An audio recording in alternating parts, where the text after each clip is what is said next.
foco, né?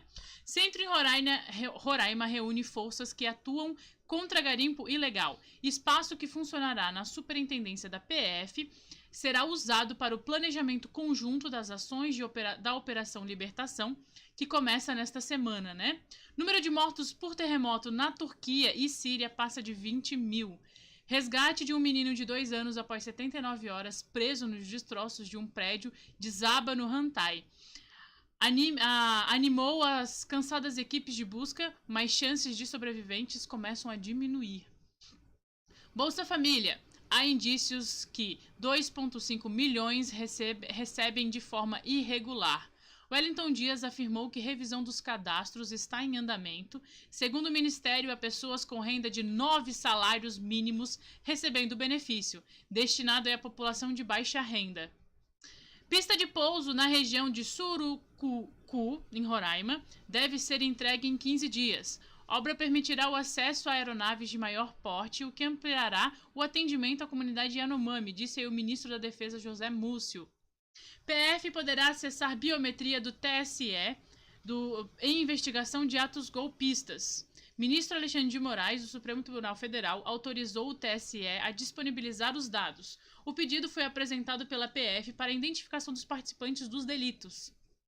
Houve excesso na justificativa em sigilos, diz aí ministro do CGU. Mesmo em relação a dados pessoais, você pode abrir sigilo, desde que haja um interesse público que prevaleça o caso, explicou aí o ministro. Também vamos trazer aí uma atualização e principalmente opinião sobre isso logo mais aqui. Fica com a gente. Mortalidade infantil Yanomami é 10 vezes maior do que a do país. Segundo dados da ONU, a taxa de mortalidade infantil entre os Yanomami supera a da Serra da Leoa e República Centro-Africana, países que estão entre os mais pobres do mundo. Então essas são as nossas manchetes do dia, com as principais informações aqui dessa sexta-feira para vocês. Então vamos para a nossa próxima notícia. Essa que é uma notícia bem importante para a gente dar e a gente vai trazer mais questões, mais pontos em relação a ela. Então, atas secretas do Comitê de Crise da Covid-19 não analisadas pela CPI. Vocês lembram que tinha aí um grupo, né, formado aí pelo Ministério da Defesa, Itamaraty e Ministério da Saúde, principalmente, né, em torno aí do general Braga Neto, né, coordenado pela Casa Civil, que até então era que era chefiado pelo general da Reserva Braga Neto. Este grupo, né, estava aí tratando sobre emergências, analisando aí potenciais os assuntos relacionados à Covid, né? Este grupo estava fazendo esse tratamento e as atas dessas reuniões que aconteceram aí no começo de entre 2020 e 2021, estavam sob sigilo. E aí, na última sexta-feira, a CGU, que estava analisando o pedido que foi feito lá na primeira semana do governo do presidente Lula, deferiu, né, o pedido e abriu aí, então, um sigilo de 100 anos sobre estes documentos. Não só sobre este, mas muitos outros documentos que também estavam sobre sigilo, né? Segundo informações, inclusive, do ministro do CGU, ele justifica que as justificativas, né, ele afirma que as justificativas em torno desses sigilos, elas eram exageradas, eram justificativas demais para documentos que nem precisavam de tanta justificativa assim, né? O que dava a entender que tinha muito a ser escondido, né? Mas vamos lá, essas atas aí somam aí 806 páginas produzidas pela Casa Civil. Elas são a memória escrita das reuniões realizadas pelo CECOP, que é o Centro de Coordenação das Operações de Comitê de Crise da Covid-19, de março de 2020 a setembro de 2021, que envolve aí representantes de 26 órgãos da esplanada, incluindo aí os principais ministérios, agências reguladoras, bancos públicos, a Polícia Federal e a ABIN, que é a Agência Brasileira de Inteligência. O CECOP foi criado a partir do decreto do Bolsonaro, logo no início da pandemia, em 24 de março de 2020, e as reuniões, né, que ocorreriam principalmente na sala 97 do Palácio do Planalto, eram secretas e o resultado jamais se tornou público até agora, né? A reportagem, então, que é uma reportagem do Instituto Humanas Unicinos, buscava então acesso, né, a essas informações pelo pedido aí do LAI, que é a Lei de Acesso à Informação, mas foi barrado diversas vezes pelo então governo aí do Bolsonaro, né, incluído uma decisão do próprio Braga Neto. O governo então alegou na época que essas atas então elas tinham a natureza preparatória e que os temas aí então tratados pela essa comissão eles tinham um caráter aí de secreto, né, que tinham ações reservadas e definitivas e que então não podiam ser de uso para todo mundo, não podia ser liberado para todos. Essa era a justificativa, uma justificativa bem fajuta. No início desse mês, então, graças aí ao apoio de muitos leitores, né, inclusive em relação a pedidos não só do presidente Lula, mas de muitas pessoas que apoiaram o Lula durante a campanha, foi feito aí o pedido para a abertura, então, deste sigilo, e principalmente a agência pública foi uma das principais aí, agências de jornalismo que fez o primeiro acesso à documentação, né? Apresentou aqui, como a gente apresentou para vocês, os usos dos cartões corporativos, por exemplo, que eles também apuraram e trouxeram para a gente a informação onde é que estava e tal. Além disso, então, a CPI do Covid instalado lá no Senado, que a gente acompanhou aqui no ano passado, né?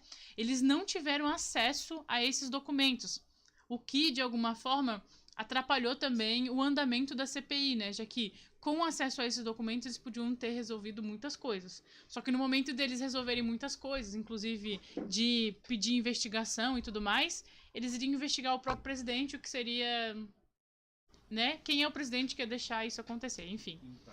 Pelo menos nisso ele foi um pouco inteligente, vai.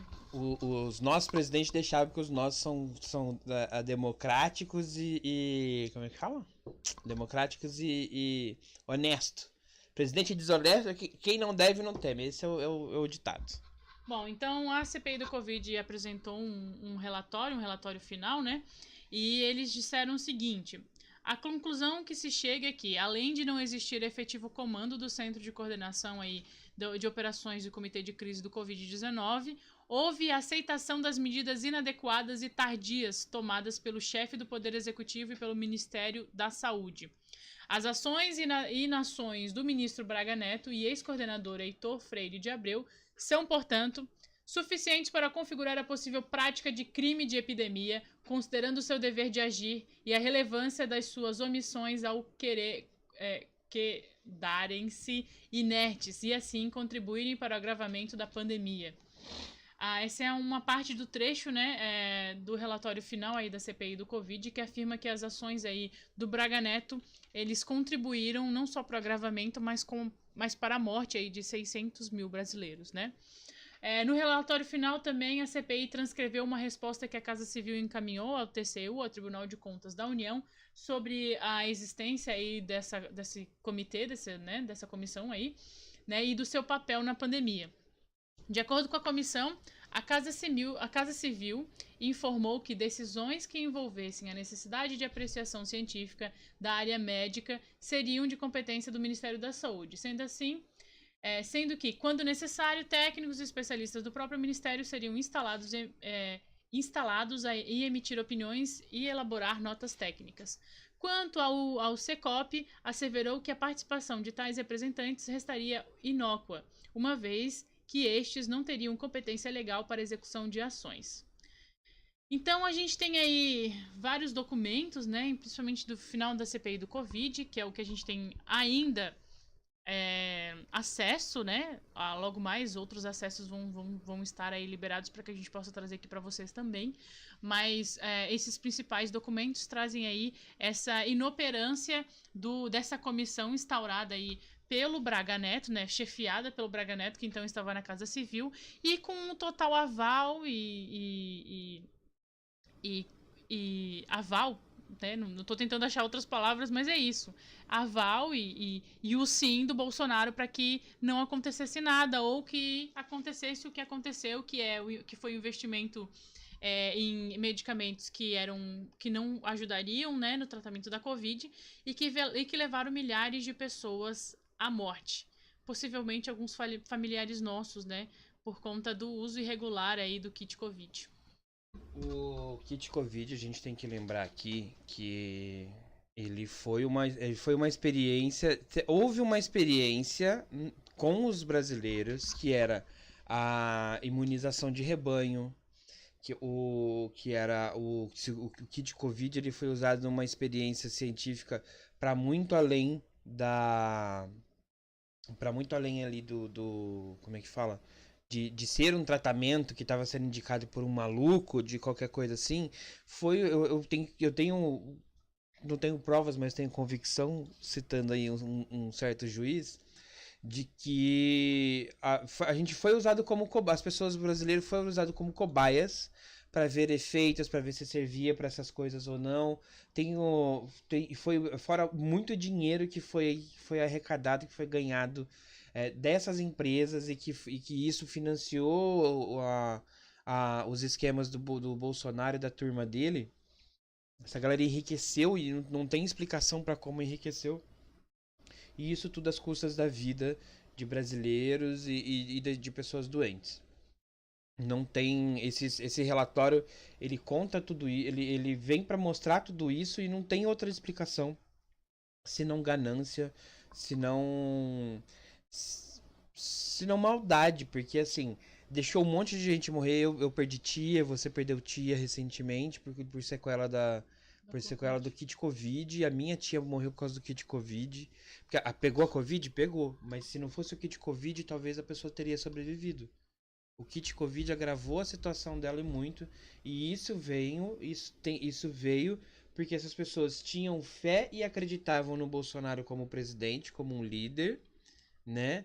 Por mais que a gente faça várias discussões aqui sobre o caráter ou não do bolsonarista, as pessoas acreditavam nele e por isso tomavam os remédios que ele mandava, não se cuidava porque ele mandava e botavam fé nele. E aí, o resultado foi esse: essas pessoas foram cobaias involuntárias, sem qualquer segurança, e depois a sua vida foi jogada no lixo, fora um monte de piadas que ele mesmo fez com as pessoas que apoiavam ele, sabe? Que estavam doentes, que era muito severo. É muito triste a gente ver que existe gente desse jeito, essas pessoas estavam na política, essas pessoas conseguiram chegar na presidência, na governança do nosso país. Porque isso que ele fez não é nada menos do que genocídio. É sim equiparável ao nazismo e quem apoia isso apoia o nazismo. A gente precisa trazer aqui também as outras questões aí também durante o Covid, né, a pandemia, em que aquela rede de hospitais particulares utilizou Prevent Senior. pessoas, a Prevent Senior utilizou aí a morte, né, utilizou várias pessoas como cobaia para utilizar os remédios com o aval do governo federal, com o aval do Ministério da Saúde, e muitas pessoas morreram, inclusive a mãe do velho da van, por conta disso. Então, é impossível que a gente não. Que essas pessoas não tenham o mínimo de. Eu não sei nem o que dizer, minha gente. Assim, realmente não é nem consciência de classe, é sensibilidade em relação aos outros, sabe? É isso, a gente perdeu muita gente. É um momento triste da nossa história que a gente precisa ficar vigilante para que não volte. E a gente precisa, inclusive, tratar essas pessoas que são nossos familiares, porque eles estão doentes no momento que eles estão seguindo essas pessoas, seguindo o bolsonarismo, seguindo essas ideias. E a gente precisa fazer alguma coisa em relação a isso. O nosso papel aqui como jornalistas é trazer para vocês, né, e tentar conviver com os familiares que pensam desse tipo dessa forma. E o papel de vocês também, né, ver se a gente consegue de alguma forma trazer essa tranquilidade que era o Brasil, essa não só esse sentimento de hospitalidade, mas o sentimento da brasilidade, né? De sermos brasileiros, da gente ficar feliz ou ficar triste em relação ao resultado do futebol, do vôlei, do basquete, enfim. Mas que a gente se torne uma nação novamente, né? Isso vai levar um tempo, mas a gente vai voltar a ser uma nação porque é isso que nos fortalece e é isso que fez a gente sobreviver até então, né? Vamos tentar mudar de clima, então? Antes da gente mudar de clima, gente, eu preciso trazer ainda mais uma informação sobre essa questão aí dos documentos que foram trazidos à tona, né, agora.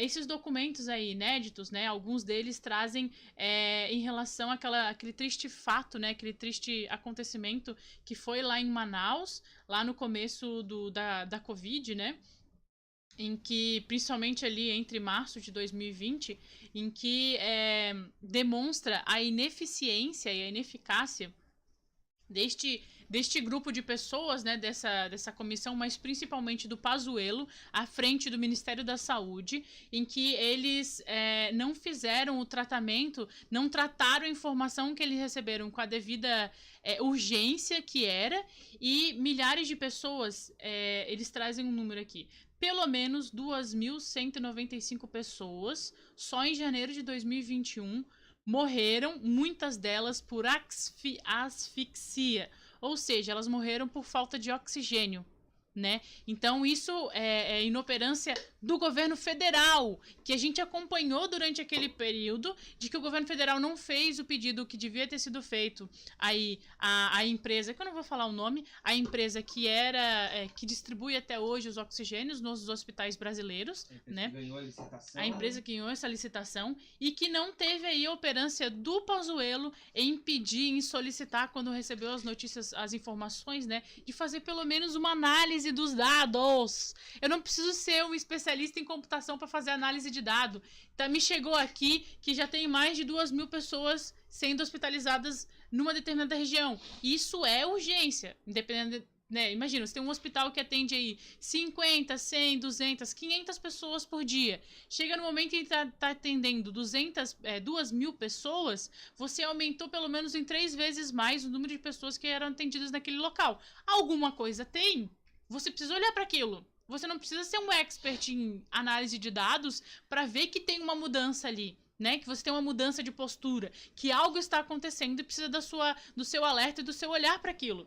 E faltou esse olhar para aquilo. Por quê? Porque eles estavam preocupados em garantir que as empresas tais fossem garantidas na licitação, que o kit Covid funcionasse, que o sei lá o que, quando eles foram para a Arábia, para algum lugar lá da Arábia Saudita, conseguiram um tal de spray contra a Covid, que eles garantissem a viagem tal, enfim. Esses cuzão, porque não tem outra coisa para falar. Eles estavam preocupados com o dinheiro, com as empresas, com os amigos, com o churrasco que eles iam fazer do final de semana, mas não estavam preocupados com aquilo que eles foram eleitos. Com aquilo que, principalmente, eles defendiam durante a campanha eleitoral. Eles defendiam que eram patriotas, que defendiam o Brasil, que defendiam os brasileiros, mas a realidade é diferente. E é isso que a gente precisa dizer para você que é bolsonarista e que ainda se diz orgulhoso de ser bolsonarista.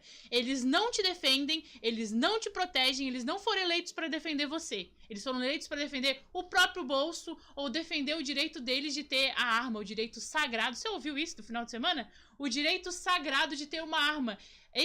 Teve um deputado que teve a cara de pau, não tem outra coisa pra falar, cara de pau de dizer que ele tem o direito sagrado de ter o porte de arma, como é o direito de ter uma televisão, como é o direito de ter uma geladeira.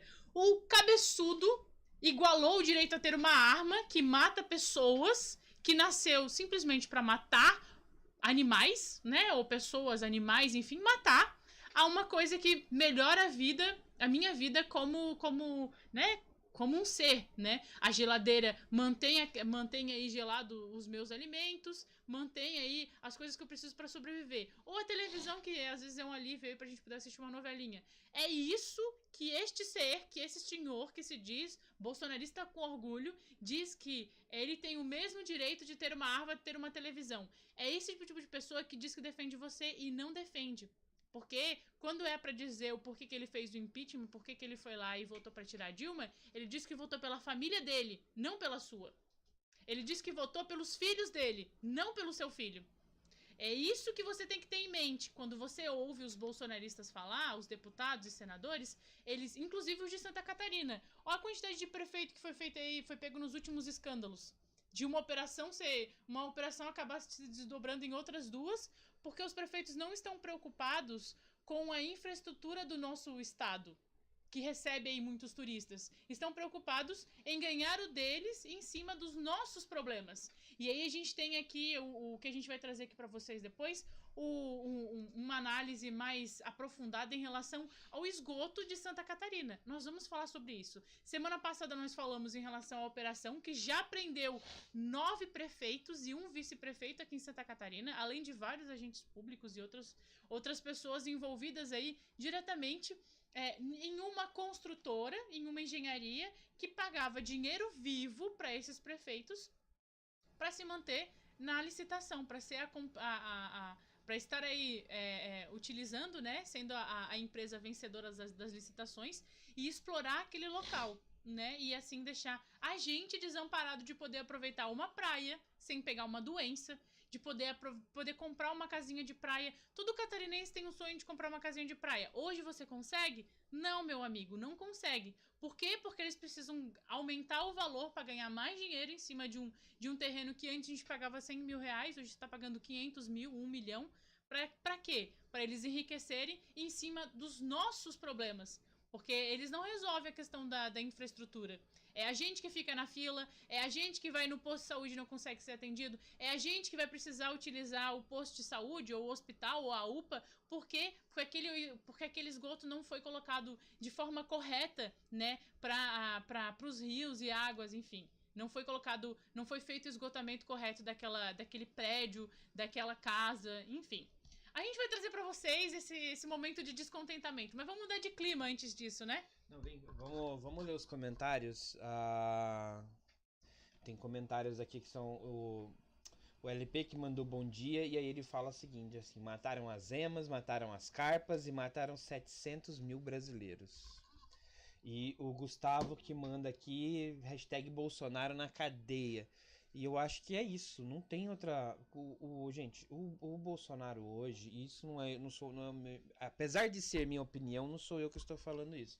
Quem está falando isso é, inclusive, órgãos internacionais de defesa dos direitos humanos e órgãos ligados à ONU. Certo? E aí esses órgãos, eles estão dizendo assim, que as ações do Bolsonaro como presidente durante a pandemia, elas podem e devem ser equiparadas ao Holocausto, sabe? O Holocausto, a quantidade de... a forma com que foi feita, só não tinha isso porque ainda não foi, na verdade, acho que não foi denunciado, né? Teve algumas denúncias pontuais, mas não foi denunciado sistematicamente os médicos, uma ordem médica, um pensamento médico de ir lá e usar as pessoas como cobaia.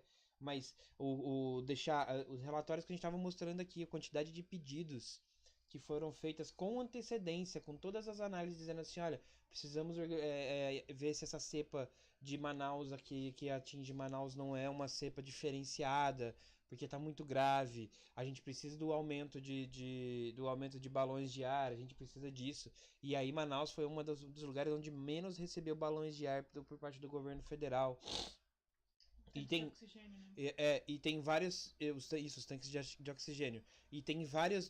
Todos os documentos apontam que foram vários órgãos diferentes, inclusive órgãos do governo federal, mandando pro Pazuello, pro Ministério da Saúde, que lá viu uma emergência e essa emergência não foi. Não foi atendida, não foi considerada, não foi olhada, não foi atentada, né? Isso aconteceu com o Yanomami, isso que aconteceu com outras tentativas também. Mas uma coisa que a gente precisa ter aqui em mente é essa primeira fase da operação dos brasileiros em relação a isso tudo, porque nós brasileiros que estávamos alertando, pelo menos 60 milhões aí de brasileiros, né? Estávamos alertando em relação a tudo isso, tomamos as vacinas, fomos para cima aí para que a gente tivesse pelo menos um mínimo de sobrevivência nesse período. Mas a gente precisa lembrar que teve conivência de governadores, a gente precisa lembrar que teve governador aí que fez corpo mole durante a Covid, ou que fez algumas ações, né? E depois, quando pressionado pelos empresários locais, foi lá, abriu e liberou tudo.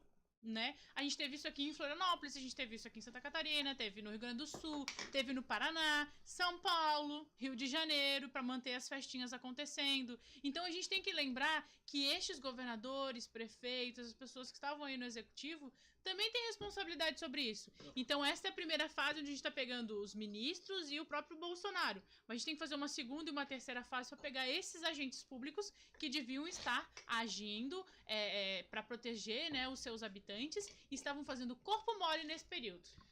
Inclusive o nosso atual governador do estado de Santa Catarina, ele é um que ia lá na CPI da Covid fazer pão e circo. Ele ia lá ficar fazendo vinagrada, como ele mesmo diz. Ele ia lá ficar fazendo piadinha, ele ia lá caçoar da vida das pessoas. E aí, né, veja só, a ignorância das pessoas que ainda o elegeram como governador. Mas a gente tem que cobrar e tem que ser muito bem cobrado e a gente tem que lembrar que agora durante daqui 2 anos, daqui 1 ano e alguns meses teremos eleições municipais. E aí essas pessoas que estavam lá pedindo pela morte do brasileiro para poder alguns enriquecerem vão voltar querendo ser vereador, querendo ser senador, querendo ser prefeito. E aí a gente vai ver quem é a corda, porque vão ter as pessoas que vão pedir, vão ser apoiadas e vão ser preferências do Jorginho Melo. Então a gente tem que lembrar disso também. Nessa terceira, quarta fase, não importa qual fase que seja, que vai ser penalizado essas pessoas, tem-se que penalizar